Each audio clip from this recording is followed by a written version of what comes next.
Hello everyone.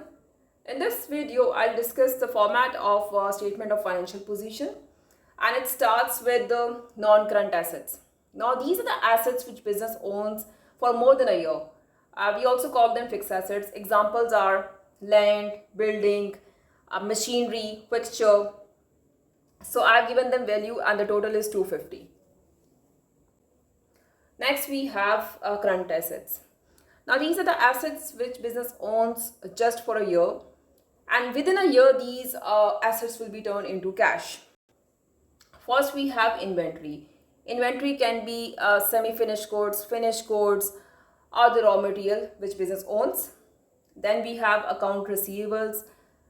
These are basically the customers, those have bought our goods on credit and they'll pay us back within a month or two, and they are also called debtors. Then we have cash, which will be with the business in their account, and adding up it gives me value of 79, and then I'll add up non-current assets and current assets, and this gives me the total of 329. So this is one of the sides of statement of financial position, and we have to make it equal with the other side. Other side starts with equity and liabilities. Equity means the finance which is put by the shareholders or owners of the business. And liabilities mean that the finance we have borrowed from some financial institution, and we have to return that back. First of all, we have current liabilities. Now, current liability means what business owes for a short period of time, and within a year, you have to return these liabilities back.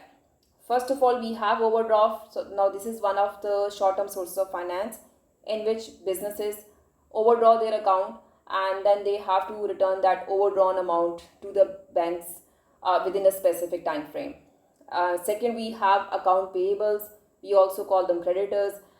If we have bought our goods or the raw material on credit from the suppliers, we will enter that amount here, because that amount we will return within a month or after 2 months.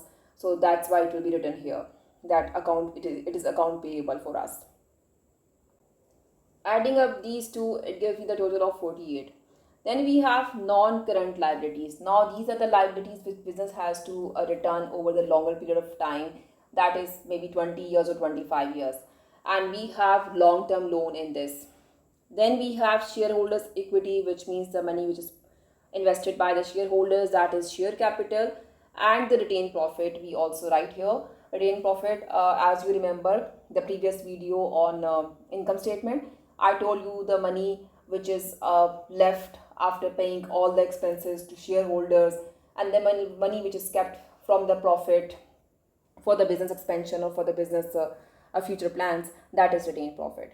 So adding up this whole side, 48, 25 and 256, it gives me the total of 329, which means I'm able to balance my both sides of the statement of financial position. This is how you have to work out. Now, in case of business studies, either O levels or A levels, you don't have to draw this format of statement of financial position. You will be given this already made proper format. You just have to use these values to calculate different ratios, and you have to comment on the performance, the financial position of the business. So in the next video, I'll discuss about those ratios which you can calculate by using this information. Thank you for watching this video.